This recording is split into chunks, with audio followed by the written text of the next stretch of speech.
Am I the asshole asking for the receipt of a reimbursed knife that I ruined? So, recently my brother, who's a chef, bought a new Victorinox knife. However, before he could use it, I stupidly dulled the blade. I cut mozzarella cheese and some tomatoes but used a plate, where I should have used a chopping board, which dulled the blade significantly. I have apologized many times over for this, and when he found out I'd initially dulled it, he got quite angry, but calmed down quite quickly. I have inattentive ADHD, and he knows this. This is why I think he was relatively calm about the situation as it initially unfolded. Stuff like this happens quite a bit, and I had previously been working in the same kitchen as him, so at this point he's quite used to it. A couple days after the initial incident, I messaged him offering to reimburse him for the knife. This was a few days ago. He said it costs £40, and I told him I wouldn't be able to transfer the money to him right now because I don't have a bank card. I only have cash. Today, I was supposed to go to his house to reimburse him and collect some of my belongings. He asked me what time I was going to be over, because he needed a new knife for work. This struck me as strange, because usually kitchens have knives around anyway, so I said, I want a receipt as well, please. The thing is with my brother, he is extremely untrustworthy with money. He is very manipulative when it comes to cash and will nearly always find some way to cheat you out of more than he's owed, or find some way to offset any debts. He is a rap artist and can pretty much freestyle his way out of anything. Silver tongue in the most literal sense. He's very good at making you forget you owe him money. His family and friends are all well aware of how untrustworthy he is with money. If he wasn't untrustworthy with it, I would have no problem handing him £40 without question. But I suspected that he was trying to rip me off, as this seems like something he would do, so I asked him for a receipt. After this, total meltdown. He started slamming me, saying I have no right to ask for a receipt when I broke his stuff. He started throwing insults and curses my way, said that I deserve a slap and said he was tempted to break my Xbox. He became extremely defensive and hostile as soon as I asked if he would get a receipt, calling me fucking rude, and telling me to go fuck myself. It's my fucking knife, so that 40 quid is now my money. I then asked where he got the knife, so I could go and get it myself. He refused to tell me. I've asked him the knife specs, and he refuses to tell me. Part of me suspects he is acting this way because he asked me for more money than the knife was worth, and didn't expect me to ask for a receipt, so he doesn't want to be in the position where I find out he was trying to rip me off. I've looked at similar knives, of the same brand, Victorinox, to the one I dulled, and they all seem to be below £40. I saw one that looked the exact same for £21. Now he's saying not to come over. Fuck the £40. Don't talk to him, and if I want my stuff back I will have to send somebody else. Complete double down. I have seen this kind of behavior from him before. He tends to blow situations completely out of proportion, make the situation inconvenient for me and wait until I back down and play the game his way. In this case it would be handing him the money without question. Not doing it this time. Too long did not read. I dulled my brother's brand new, unused Victorinox knife. I offered to reimburse him for it, and asked for a receipt, to which he turned very hostile, saying I have no right to ask for a receipt since I dulled his knife, and called my actions rude. Am I the asshole? And #X200B. Edit. General spelling, concision. Edit. Let me be very clear that I am not placing the entire blame on my ADHD. I only mention this because when he initially found out it was broken, his reaction was nothing compared to his reaction now, and him knowing about my ADHD was because of this initial lack of reaction. Honestly, I feel like this part didn't even need to be included. I have taken full responsibility and I believe my offer to reimburse him reflects this. Update. I got a mutual, level-headed friend to intervene. He found out that the knife costs £37, so I transferred him that amount so he could buy a new one. Although it's not £40, it's not far off, so I'm still a little stuck. All this over £3, but at the same time, I couldn't trust the price at face value from him anyway. And #X200B. And #X200B. Info. I don't really get this. Why not just pay for it to be professionally resharpened? Not the asshole chef doesn't know how to sharpen a knife. Not actually a chef then. If you pay for this knife, you should get the damaged one. And spend $20 on sharpening tools and learn a new skill. It's so easy. You probably did not truly ruin the knife, but it had to be sharpened by a professional, which is a lot less money than a new knife. A chef has their go-to person to do this. He's scamming you. Not the asshole. The fact that he's responding so violently and by threatening you and your belongings is insane. I'm worried about your safety. In any case, it seems blatantly obvious that he's quoted you a price higher than what the knife is actually worth. I'd recommend either offering to get the knife resharpened, or sending him a few links to similar knives and asking him to pick one that you will purchase for him as reimbursement. Info. In what world does a chef's knife cost so little? I got a beautiful set of professional knives, 6 of them, at a 75% off sale, and they were well $400. And my husband sharpens them for me. Disclaimer: I am not a chef. Just someone who likes to cook and have quality tools in my kitchen. If the knife you dulled cost as little as your brother said, there is no way it's a chef's knife. YTA, you don't get to break people's things and then ask for a receipt. Also, it's a little too convenient that you managed to bring up past mistakes of his to deflect from the fact that he did nothing wrong in this story. You stated when you first ruined it he didn't get mad or even ask for money. You called him to replace it because you knew you did something wrong. It's also a little wrong of you to say you always do things and then kinda blame your illness. Kinda like, oh, it's okay, he's just sick, but you know what you're doing because you stated you've done it before. Also, if you knew it was a work knife, why would you grab it at all? Even if you used to work with him. We don't touch the tools that someone uses to provide with. You are the asshole for using his knife and blaming your ADHD. You know what you did, and you knew what you were doing. Not the asshole. He could resharpen the knife. He is trying to cheat you. Am I the asshole for naming my daughter after my dead sister against my mom's wishes? Hey AITA, I never thought I'd be posting here, but here I am. I, 30F, am currently 5 months pregnant and I recently learned that I am having a girl. I also have a 3-year-old son, who is named after his father. Now that we know we are having a girl, we are talking more in depth about names. My husband was dead set on a junior, so I didn't get to choose that name and I am enjoying thinking of possibilities. To complicate things, my family has a long-standing tradition of naming the firstborn daughter, Araminta, or a similarly old-fashioned and uncommon, mouthful type of name. My mom, my grandma, both their grandmas and their grandmas' grandmas are all Araminta. I am not the firstborn daughter, so my name is not Araminta, but my older sister died several years ago before she could pass along the name. While she was sick, we talked about the name and she said I should pass it down to my daughter should I have one. Now that the reality of the baby is looming, everyone is highly opinionated. My dad thinks that I promised my sister and I am therefore obligated to do as she asked. My mom is opposed, because she thinks my sister was the last Araminta and that I can't rightfully pass down the name. My grandma just thinks that the name sucks and that it will hold the baby back.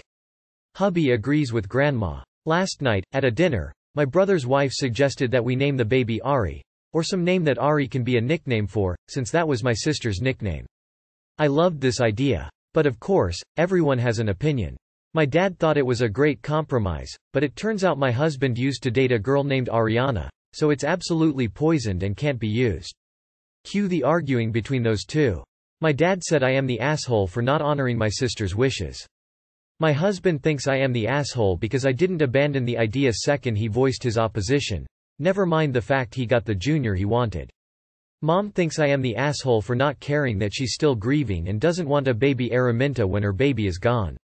I lost my temper. I told everyone that I was starting to really not care what anyone thinks. Stormed off. Had my sister-in-law take me and my son to Baskin-Robbins, then went home. My husband has since apologized for not taking into consideration the significance of the name, my word to my sister, and how conflicted I felt. But he still thinks I'm the asshole for not caring what he thinks. Grandma said I'm the asshole because I didn't need to fly off the handle and disrespect my fragile mom. And my 3-year-old said just name the baby Pudding.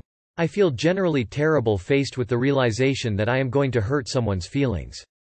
And I'm really feeling like I might really be the asshole if I can't figure out how to reconcile all of this. Am I the asshole? Edit. Thank you all for your insights and kindness.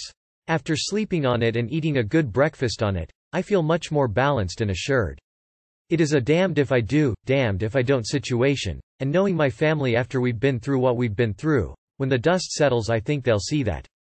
This wasn't the first time this came up, but we haven't had a chance to really calmly talk about it and I think that's our problem.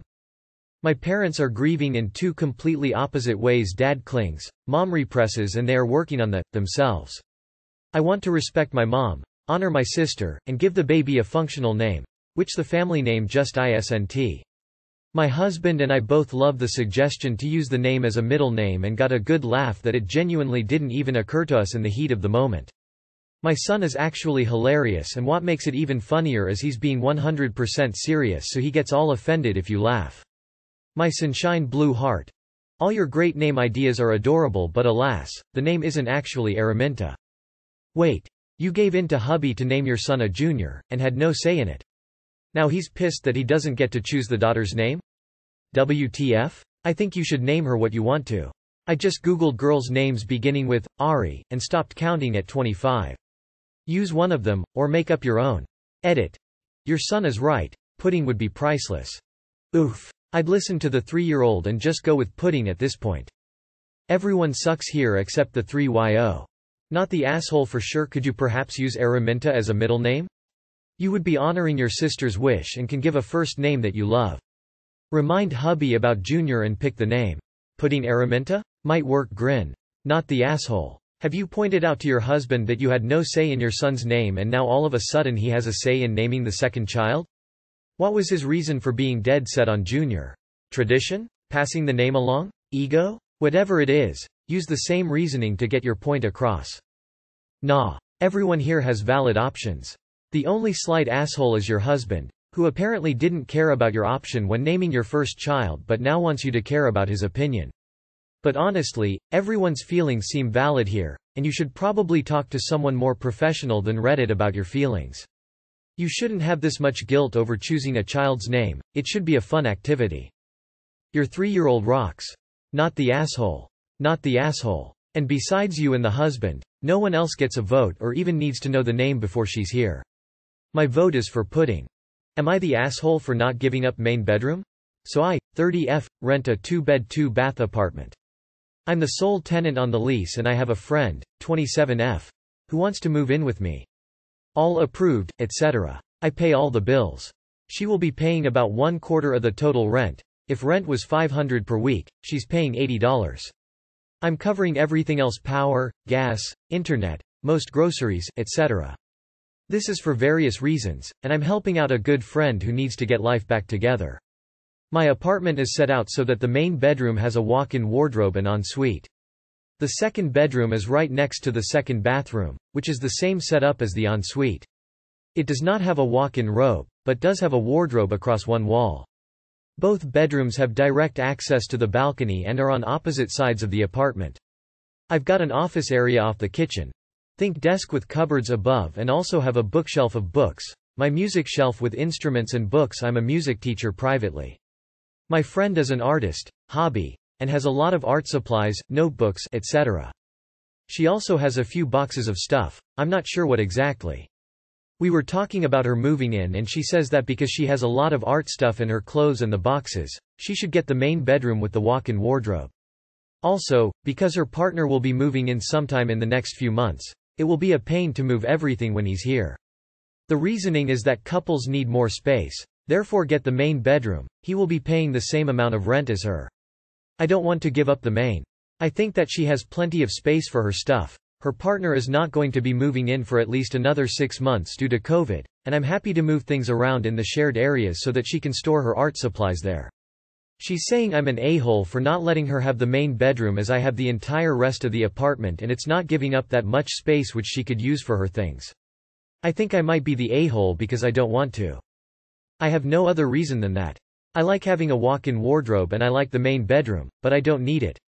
I could move to the second bedroom quite easily, I just don't want to. Am I the asshole for not wanting to give up my bedroom? Some details changed for privacy. Edit. Thank you everyone for your comments. I've had a talk with her and to summarize. I have a desk, bookshelves, all the appliances are mine and a closet I can't even half fill. I offered to let her store some of her stuff in my walk-in. There's no desk in her room and she can't leave her canvases and art supplies outside.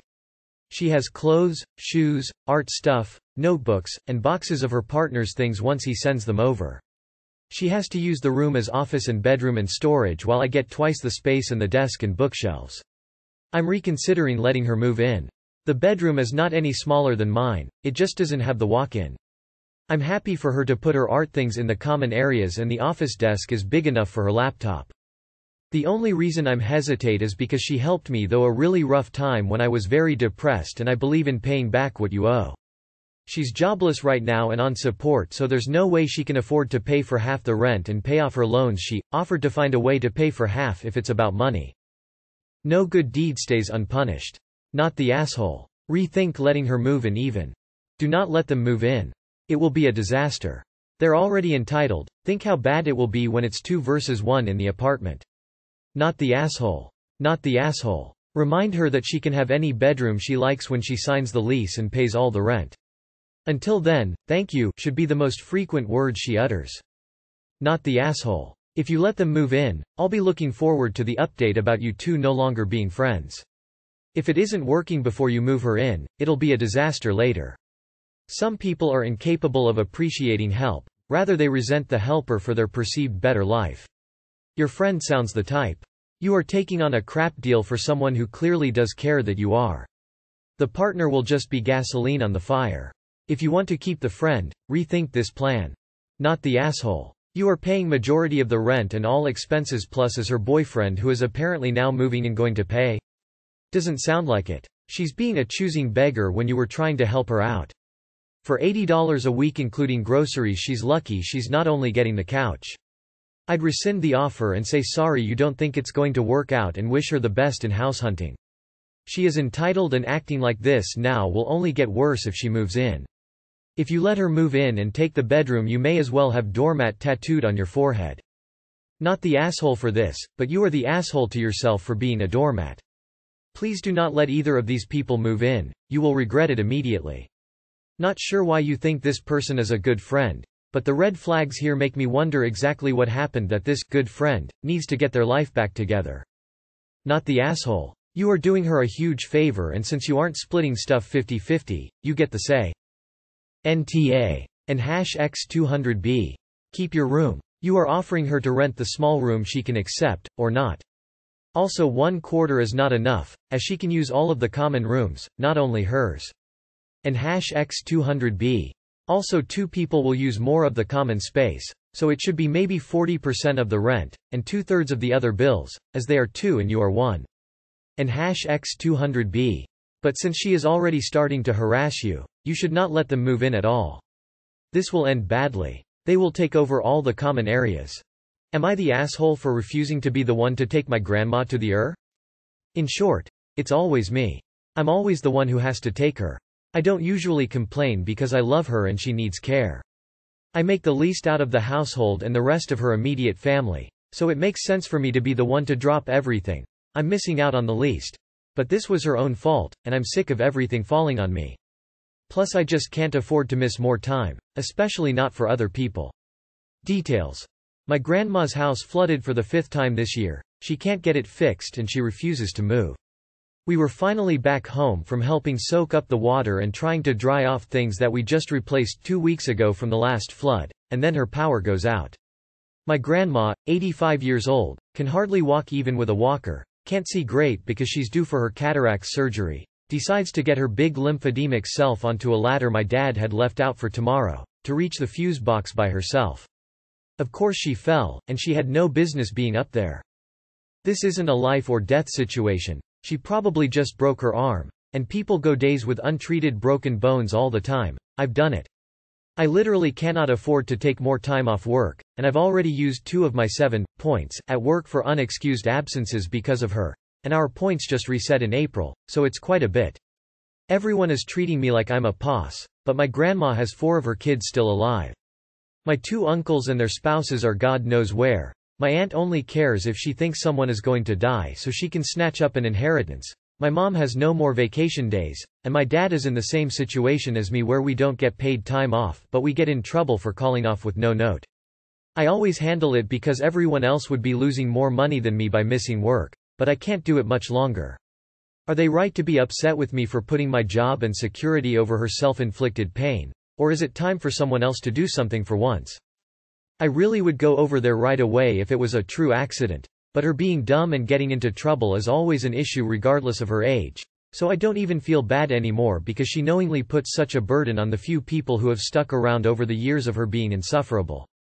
Edit for detail. We're lower middle class Americans lol, an ambulance is not an option. Edit 2. Even before she was old and senile, like some of you put it, she has always refused to get into a stranger's car.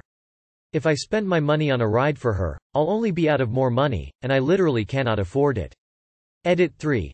I've already missed over 20 days of work for her since April that I've had to beg her doctors for notes about. The 2 points at work are from doctors who were concerned about HIPAA violations for writing a note for someone who's not the patient. So I've missed out on a lot of money taking her all over the state while I'm hardly making minimum wage, and every doctor who refuses to give me a note is putting me one step closer to losing my job. I had a hard enough time getting this job in the first place because of my mental issues, and I'm not fucking it up for an obstinate old lady who doesn't care for anyone else.